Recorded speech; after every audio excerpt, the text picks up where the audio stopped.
The night my brother celebrated his $200 million merger in Austin, he made sure everyone in the room laughed at me. To them, I was just Rowan Calloway, the quiet sister who planted trees while real money was made at the table.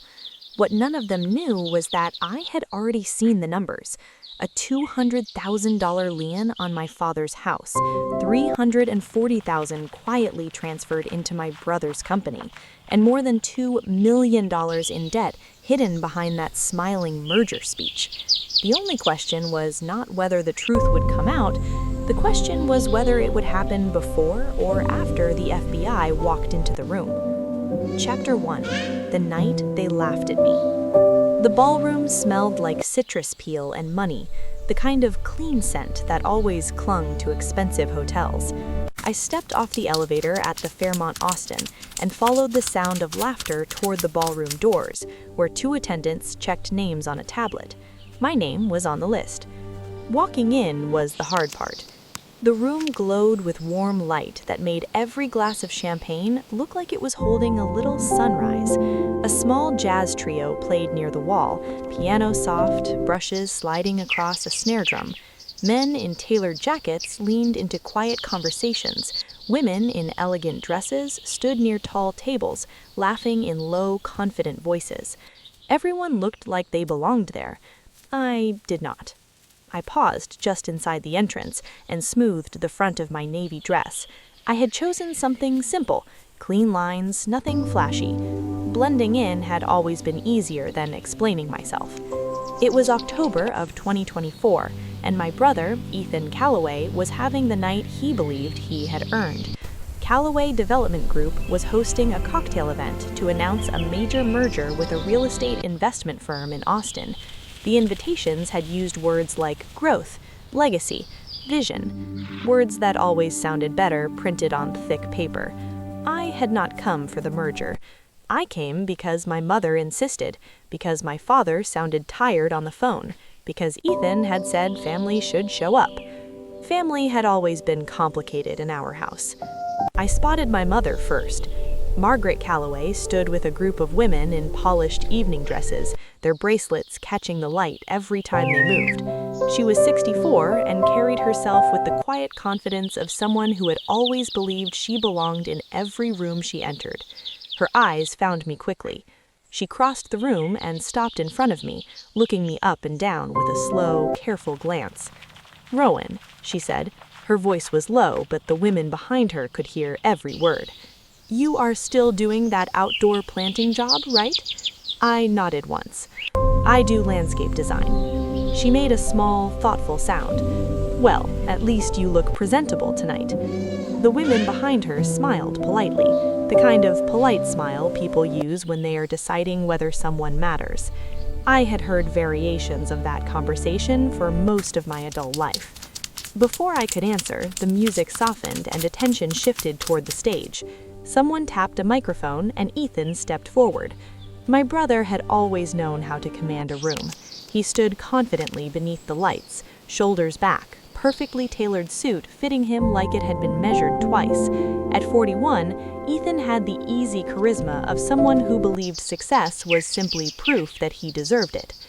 "Thank you all for coming tonight," he said. The room quieted instantly. He talked about the growth of his company, about the Austin market, about new development projects that would change the skyline. Every few sentences drew another ripple of approval from the crowd. Then his eyes landed on me. I felt the shift before the words even came.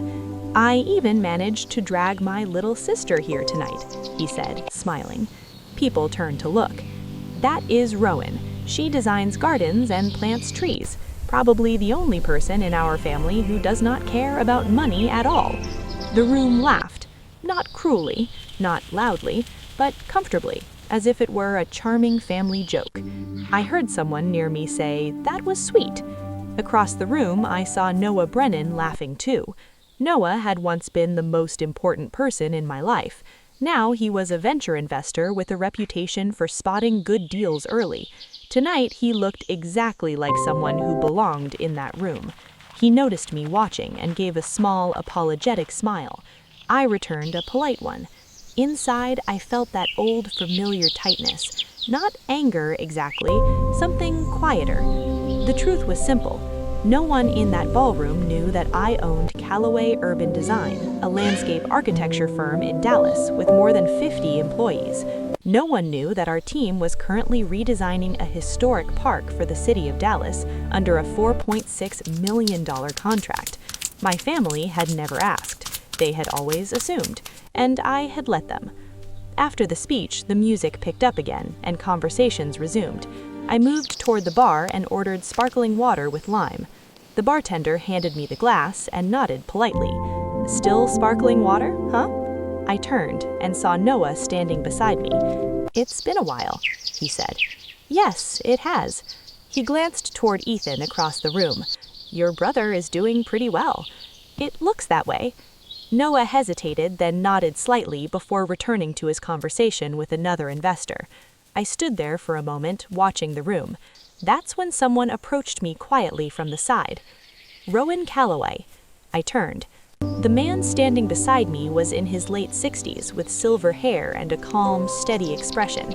He held his drink low and didn't seem particularly interested in the crowd. "Victor Halpern," he said.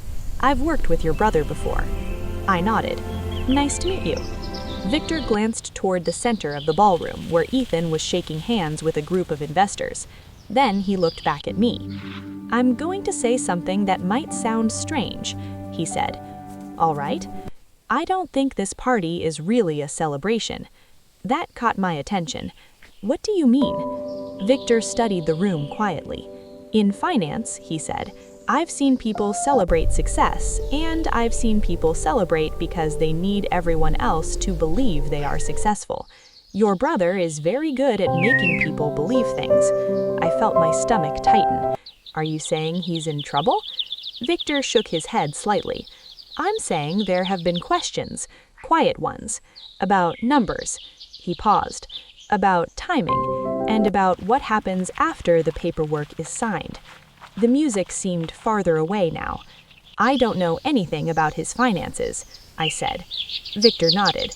"Maybe not, but if you're family, there's something you should probably look at." "What's that?"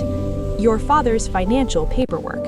The words landed harder than I expected. "Why my father?" Victor took a small sip of his drink. "Sometimes problems start close to home. Sometimes the easiest place to hide financial pressure is inside the family." He set his glass down and looked at me one more time. "If I were you, I would take a careful look at what your father has signed recently." Then he stepped away and disappeared back into the crowd.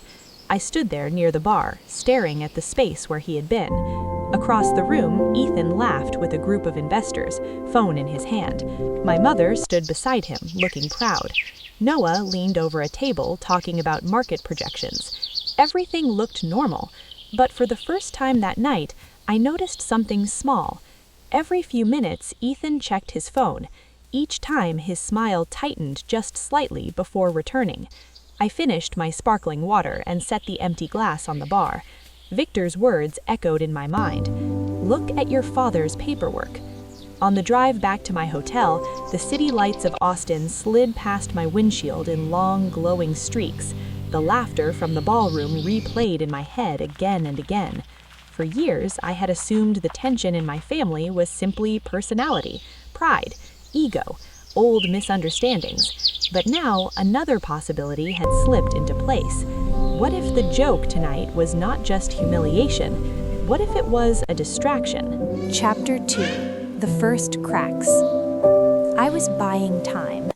That was the only honest explanation for the way I drove north out of Austin the next morning without calling anyone and without telling my parents I was coming. The highway stretched across central Texas in a long gray line. Fields of dry grass slid past my window. Normally, I liked driving. It gave me space to think. That morning, it only gave me space to worry. Victor Halpern's words would not leave my head. "Look at your father's paperwork." For years, I had accepted the idea that Ethan understood finances better than the rest of us. He had studied business. He spoke easily with investors and bankers. People listened when he talked. Confidence, however, was not the same thing as honesty. By the time I reached Plano, it was early afternoon. The neighborhood where I grew up looked almost identical to the way it had when I left. Quiet streets, trimmed lawns, houses that all seemed carefully arranged in neat rows. My parents' home sat near the end of a small cul-de-sac under tall oak trees. The mailbox still leaned slightly to the left. My father had been planning to fix it for years. I parked and sat in the driveway for a moment before walking up to the door. My father answered. Harold Calloway looked thinner than I remembered. At 72, his hair had turned almost completely white, and his shoulders carried the slow weight of age. But his smile was still warm. "Rowan, I did not know you were coming." I hugged him gently. "I was nearby," I said, "thought I would stop in." Inside, the house looked exactly the same. The same photos in the hallway, the same wooden kitchen table where Ethan and I had once argued over homework and chores. Dad poured coffee and slid a mug toward me. "How is Dallas?" he asked. "Busy," I said. "The park project is finally moving forward." He nodded politely but did not ask any more questions. That was normal. For a while, we talked about small things, traffic, weather, a neighbor who had recently sold his house, but I kept watching him, the way he rubbed his chest sometimes, the way he moved a little slower than he used to. Finally, I set my mug down. "Dad, can I ask you something about the finances here?" He looked surprised. "Finances?" "Just general things," I said. "Bills, accounts." He leaned back slightly. "Ethan has been helping with that lately." "Helping how?" "After the surgery in 2021, I did not feel like dealing with paperwork," he said. "Ethan offered to handle some of it, taxes, banking." "Did you sign anything for that?" Dad nodded. "Some kind of authorization at a lawyer's office. Ethan set up the appointment." A quiet tension moved through me. "Was it a power of attorney?" He thought for a moment. "Yes, I think that was the name." I kept my voice calm. "Do you still check the accounts yourself?" Dad laughed softly. "Not really. Ethan has access to everything. Easier that way." Then he said the sentence that made my stomach drop. "I do not really keep track anymore. Ethan says he has it under control." At that moment, my mother walked into the kitchen carrying a grocery bag. Margaret Calloway stopped when she saw me sitting at the table. "Rowan, what are you doing here?" "Just visiting Dad." She set the groceries on the counter. "What are you two talking about?" Dad answered. "Finances. Rowan was asking about the accounts." My mother's expression hardened immediately. "Why would you ask about that?" "Just curious," I said. She crossed her arms. "Ethan works extremely hard for this family. The last thing he needs is people questioning him." "I'm not questioning him." "It sounds like you are," she said. "Sometimes it feels like you resent your brother's success." Dad shifted slightly in his chair. "Margaret." But she continued. "Ethan built something real, something impressive. We should be proud of him." Her eyes met mine, not suspicious. The conversation ended there. A few minutes later, I left the house. My father waved from the doorway. My mother stayed inside. I sat in my car and stared at the steering wheel. If something was wrong, my parents were not going to see it. That evening, I called Clara Whitmore. Clara was a corporate attorney in Dallas and someone I trusted. We had worked together on a city development project the previous year. When she answered, her tone was direct. "Rowan, what is going on?" I explained everything. The conversation with Victor, the power of attorney, my father trusting Ethan with the accounts. Clara listened quietly. Then she said, "Give me a day." 2 days later, she called back. "Rowan," she said, "I checked the property records." My grip tightened on the phone. "And?" "There's a lien on your father's house." The word felt heavy. "How much?" "Around 200,000. "Who signed it?" "You already know." Ethan had used the power of attorney to secure the loan. My father had not been present when the final documents were signed. I leaned back in my chair in my Dallas office. "Dad has no idea," I said quietly. "That's what it looks like," Clara replied. After we hung up, I sat in silence for a long moment. Then I made another call. Daniel Ruiz answered on the second ring. Daniel worked as a financial investigator. Years earlier, he had helped one of my business partners uncover fraud inside a contracting firm. "I need you to review some transactions," I told him. 3 days later, Daniel and I met in his office near downtown Dallas. He turned his laptop toward me. "Your father's account transferred about $340,000 over the last 18 months, he said. "Where did it go?" "To a holding company connected to Callaway Development Group." The words hung in the air. "So Ethan used Dad's money." "That's what the transactions suggest." Daniel opened another document. "These are the public financial disclosures related to the merger your brother is promoting." I studied the numbers. At first, nothing stood out. Then the pattern appeared. The liabilities listed in the investor documents didn't match the internal numbers Daniel had found. The difference was enormous. "How much debt is he hiding?" I asked quietly. "Just over $2 million. The room fell silent. At that moment, my phone buzzed. Noah Brennan. I answered. "Rowan, I was actually about to call you." "Why?" "I'm reviewing a possible investment with your brother's company, around $750,000. My stomach tightened. "And? "Some of the projections look a little strange. I thought you might know something about how his business works." I looked back at the documents on Daniel's screen. The missing money, the lien on my father's house. "Noah," I said slowly, "you might want to look at those numbers very carefully." After I hung up, Daniel pushed one final document toward me. "This is the full analysis I could run on the available accounts," he said. The final figure sat at the bottom of the page. Callaway Development Group was carrying more than $2 million in undisclosed debt. And suddenly, Victor Halpern's warning didn't sound mysterious anymore. It sounded like the beginning of something much worse. Chapter 3. A Much Bigger Lie. I did not sleep much that week, not because I was afraid of Ethan, but because the numbers Daniel Ruiz had shown me would not leave my head. I sat at my desk in Dallas with 2 screens open. On one side were the investor documents Ethan had been sharing. On the other were Daniel's notes, long columns of transactions and account records. The merger documents looked clean, too clean. Growth projections, market forecasts, architectural renderings of buildings that did not exist yet. The deadline was near, technically, but it was small and carefully placed, something an investor could glance at and move past. Daniel's numbers told a different story.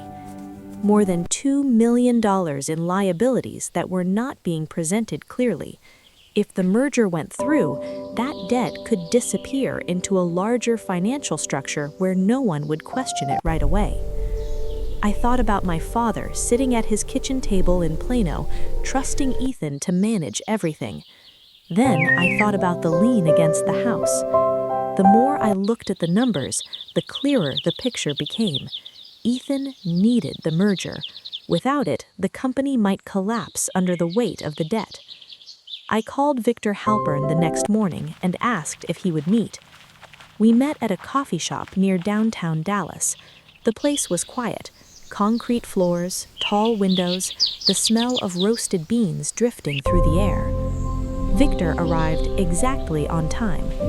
He sat down across from me and studied my face for a moment. "You look like someone who found something she did not want to find." I did. I slid Daniel's report across the table. Victor read slowly. His eyes moved across the page, careful, deliberate. When he finished, he leaned back in his chair. "This is serious." "How serious?" Victor folded his hands together. "In finance, people throw parties for 2 reasons. Either they are celebrating a real win, or they are trying to convince everyone that a win already happened." I waited. "If these numbers are accurate," he continued, "this is not just aggressive accounting. This is misrepresentation." He tapped the paper lightly. "A $2 million gap does not happen by accident." The word hung between us. Fraud. I stared down at the table. I do not know if Ethan meant to do it. Victor looked at me quietly. "Rowan," he said, "numbers like this do not appear unless someone puts them there." I exhaled slowly. "And the money from my father?" Victor's expression hardened slightly. "That part worries me more than the merger." He paused. "When a business gets desperate, people start pulling resources from wherever they can find them. Family money is the easiest place to hide pressure." His words sat heavily in my chest. As I left the coffee shop, I felt steadier in one way and worse in another. Victor had not calmed my fears, he had confirmed them. 2 days later, Noah Brennan called again. I was standing at the Dallas Park construction site when my phone rang. Workers moved around behind the orange safety fencing, measuring and marking ground lines for the new walking paths. I stepped away to answer. "Rowan," Noah said, "I pulled additional market data on that Austin development. And? The projections do not make sense." I leaned against a concrete barrier. "What do you mean?" "The sales pace he is promising, the profit margins, none of it lines up with comparable projects in the area." He paused. "And the debt schedule they gave investors looks incomplete." My chest tightened. "You think something is wrong?" "I think something is missing," Noah said, "and you know Ethan better than most." I hesitated. Then I told him, not every detail, but enough. The power of attorney, the lien on my father's house, the transfers Daniel had traced. Noah did not speak for several seconds. Finally, he said quietly, "That is serious." "It sounds worse when someone else says it." "It should," Noah replied. He lowered his voice. "If Ethan is using family assets to stabilize the company before a merger, that could create legal exposure." I looked across the site at the workers continuing their routine, unaware that my life was slowly shifting under my feet. "What do I do?" I asked. Noah answered immediately. "Do not confront him yet, and do not warn him." "Why?" "Because if he knows people are looking at his finances, he could move money or change records." That possibility had already crossed my mind. Later that afternoon, Ethan called. I was driving home through Dallas traffic when his name appeared on my phone. I answered. "Ethan," he said casually, "what do you want?" A quiet laugh came through the speaker. "Straight to the point?" "What do you want, Ethan?" He paused. "I heard you met with Victor Halpern." My grip tightened on the steering wheel. "Who told you that?" "Does it matter?" he said. "Why are you talking to people involved in my deals?" "It involves Dad." His voice sharpened. "Leave Dad out of it. You put Dad into it." Silence followed. Then Ethan spoke slowly. "You do not understand how business works." "I understand enough." Another pause. "You are doing the jealous thing again." "The jealous thing?" "Yes," Ethan replied. "You show up to my event, stand there looking offended, then start whispering to people who shouldn't be involved." My jaw tightened. "You used Dad's house as collateral." His voice dropped. "Stay out of this, Rowan.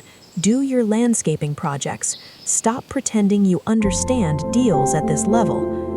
I felt the anger rise, but kept my voice calm. "If you hurt Dad, I will not stay quiet." Ethan laughed once, short and sharp. "You're not going to do anything." The call ended. I sat in my driveway for several minutes after that conversation, staring at the steering wheel. Ethan knew something was happening.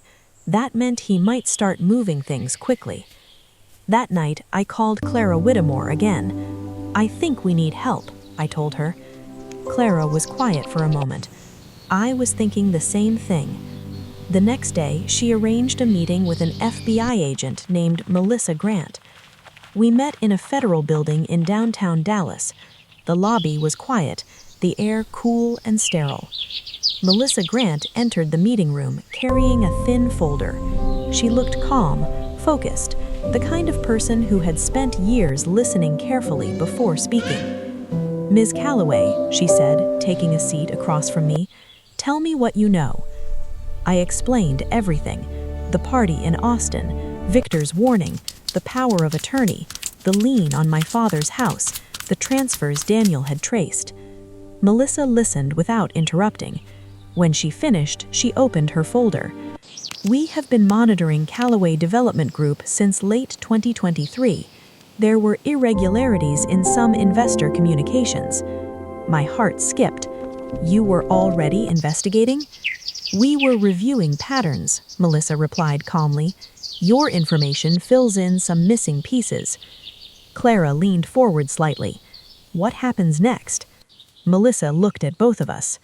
"If the documentation confirms what you described, we will need to observe the final stages of the merger process carefully." She paused. "If your brother realizes someone is building a case, he could move assets or alter records."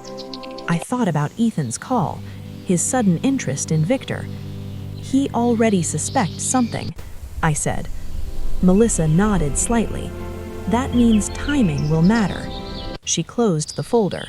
"The final signing event for the merger may be the clearest opportunity to act.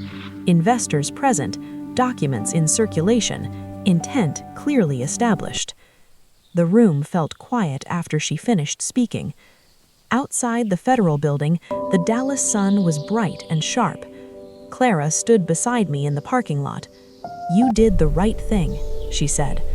I wasn't sure if that was true yet, but one thing had become clear. If Ethan believed he could hide the truth behind a celebration and a signed agreement, he had chosen the wrong moment to do it. Chapter 4: The Trap. The invitation arrived the following week by email, polished and formal, the kind that looked more like a corporate announcement than a family gathering. Ethan added 2 short lines beneath the official wording: "Family dinner in Austin. Final signatures coming up. Be there." I stared at the message for a long moment before forwarding it to Clara Whitmore. Then I sent it to Victor Halpern. Finally, after a brief hesitation, I sent it to Noah Brennan. The 3 of them already knew pieces of the situation. Now they knew the timing. Clara called me that afternoon. "You are going," she said. "Yes." "Then you stay calm," she replied. "If Melissa is right, this dinner is a controlled environment. That works in your favor only if you do not lose discipline." "I will not." She paused. "Calm does not mean emotionless, Rowan. It means careful." After we hung up, I called my father.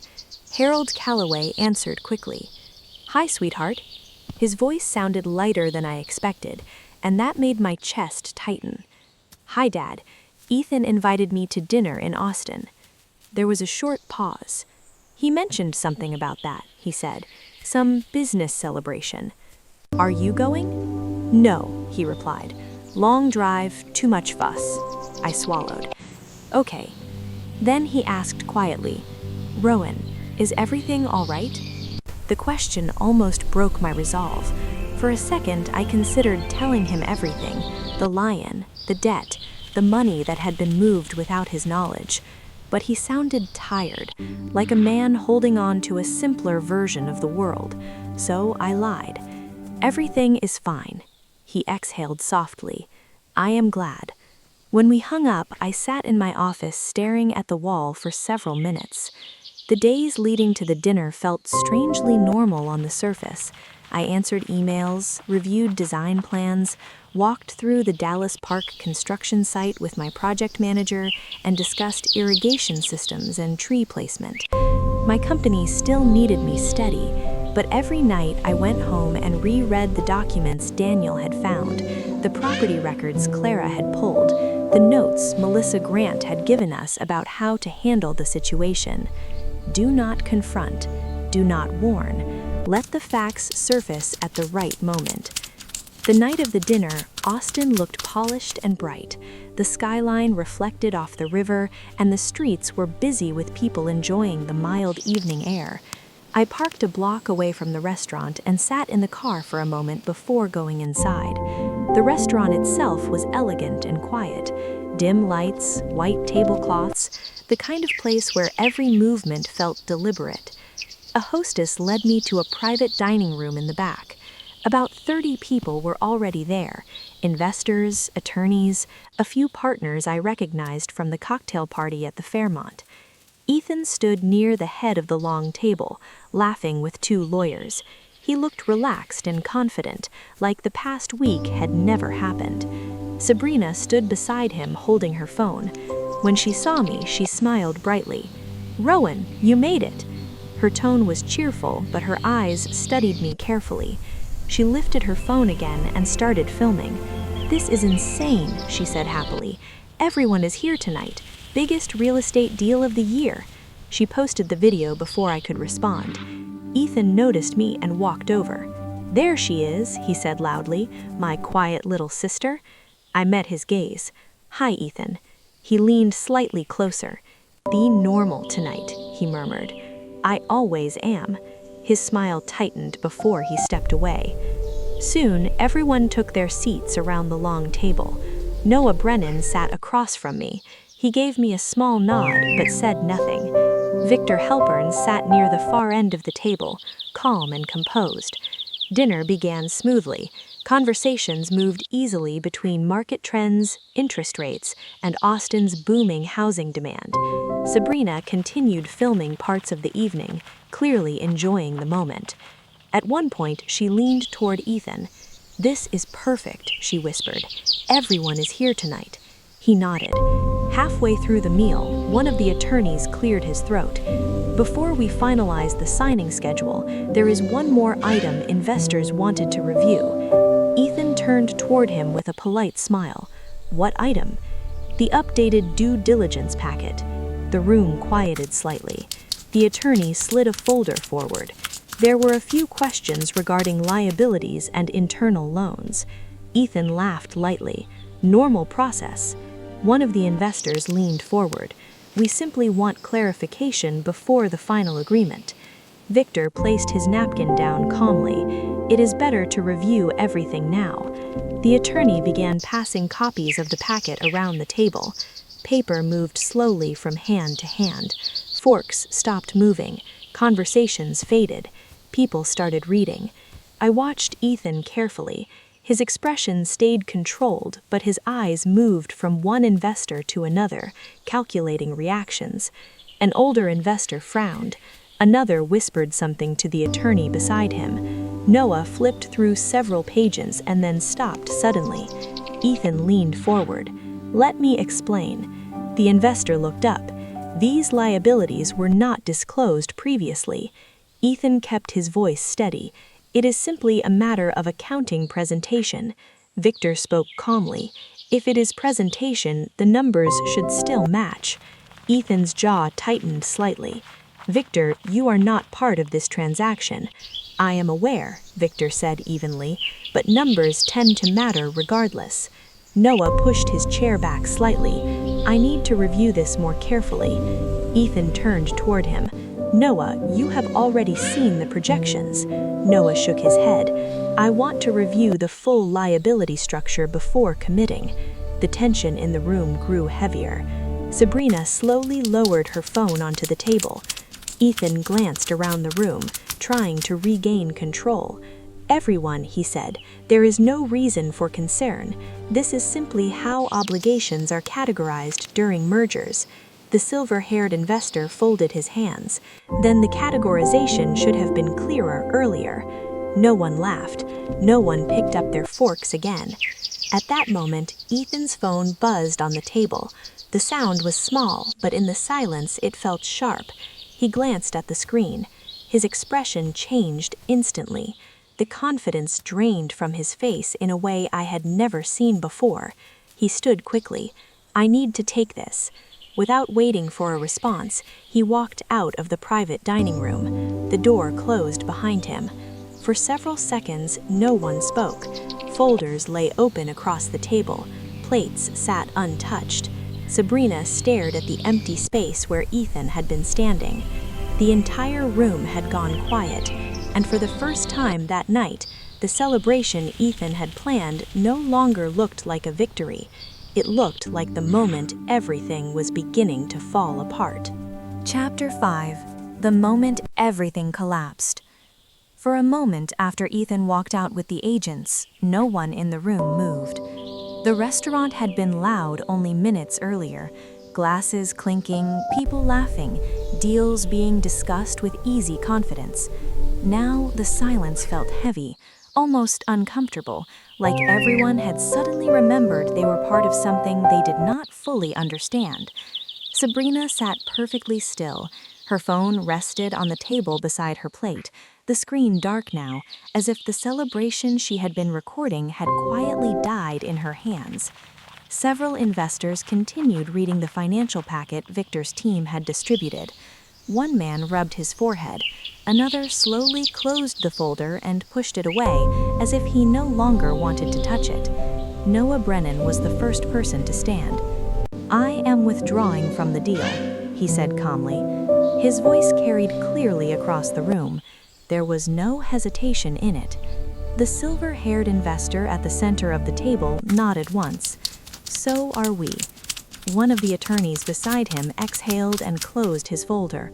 Across the table, Sabrina looked around as if someone might correct them, as if someone might say this was all a misunderstanding that could still be smoothed over with a confident explanation. But no one spoke. I stood slowly. No one stopped me. No one asked what I knew or how this had happened. The truth was already sitting in front of them in neat columns of numbers. Outside the private dining room, the hallway felt strangely quiet. I leaned briefly against the wall and let my breathing slow. For most of my life, Ethan had controlled every room he entered. He had always known how to turn doubt into admiration. He knew how to make people laugh at the right moment, how to speak with confidence even when he had no real answers. Watching him leave with federal agents did not feel like revenge. It felt like gravity finally catching up with someone who believed he could float above consequences. Later that night, I drove north to Plano. The neighborhood was quiet when I arrived, porch lights glowing softly, trees shifting in the cool Texas air. My father opened the door before I knocked. He looked like he had been waiting. "Rowan," he said quietly. We sat together at the kitchen table, the same place where we had talked a few days earlier. This time, I did not ease into the conversation. "Dad," I said, "Ethan used the power of attorney you signed." My father frowned. "For what?" "He took out a loan against the house." His eyes widened slightly. "How much?" $200,000. The number seemed to land slowly in the room. My father stared at the table. "No," he said softly. "It's on the property record," I replied. "Clara confirmed it." His hands tightened around the edge of the table. "There is more," I continued. He looked up again. $340,000 was transferred from your account into a company connected to Ethan's business. My father blinked several times. Why would he do that? Because his company is deep in debt, more than $2 million that investors did not know about. My father leaned back in his chair as if the air had been pushed out of him. My mother appeared in the doorway then, tying the belt of her robe. "What is going on?" My father looked toward her but did not answer. I spoke instead. "Ethan has been using Dad's finances to support his company." My mother shook her head immediately. "That is impossible." "The FBI came tonight. They took him in for questioning." The room went completely silent. My mother stared at me. "Harold, tell her she is wrong." My father did not move. "I did not know," he said quietly. For the first time in my life, my mother looked uncertain when Ethan's name was mentioned. She sat down slowly. I took a breath. "There is something else you should know." They both looked at me. "I own Callaway Urban Design in Dallas, the company I told you about." My mother blinked. "The landscaping company?" It is an urban design firm, I corrected gently. We have 52 employees. Last year, our revenue was close to $13 million. Neither of them spoke. We're finishing a $4.6 million park project for the city right now. My father stared at me in quiet disbelief. My mother looked down at the table. I thought you were struggling, she said softly. I was building something, I replied. I never told you the details because I did not want our family to turn into a competition. My father's expression softened with regret. My mother remained silent for a long moment. The months that followed moved quickly. Without new investment, the merger collapsed almost immediately. Investors walked away, the attorneys began distancing themselves from the deal. By the end of the year, Callaway Development Group filed for bankruptcy.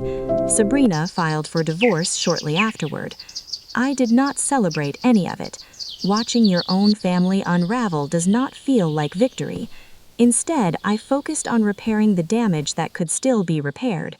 Clara helped my father separate his finances from anything Ethan had touched. Daniel Ruiz continued working with investigators to trace the money that had been transferred. And I paid off the lien. $200,000 left my account in a single wire transfer. It felt strange pressing the confirmation button. Not dramatic, not triumphant, just necessary. One morning, a few weeks later, I stood at the Dallas Park project again. The walking paths had been completed. Fresh trees lined the edges of the open field. Workers were installing benches and lighting along the main trail. Soon, families would walk through this place without thinking about the months of planning behind it. My phone buzzed. A message from my father. Thank you for protecting us. I am sorry I did not understand sooner. I stared at the message for a moment before putting the phone back in my pocket. The truth does not always arrive in dramatic ways. Sometimes it simply waits quietly until the moment when no one can deny it anymore. I looked out across the park as the wind moved gently through the new trees. For the first time in months, my chest felt lighter. If you've ever been underestimated by the people closest to you, you probably know that feeling. Sometimes the strongest response is not revenge. Sometimes it's simply letting the truth appear at the right time. If you were in my place, what would you have done? Would you stay silent, walk away, or fight to protect your family even when they doubted you? Tell me where you are watching from and share your thoughts. I read every story people leave here.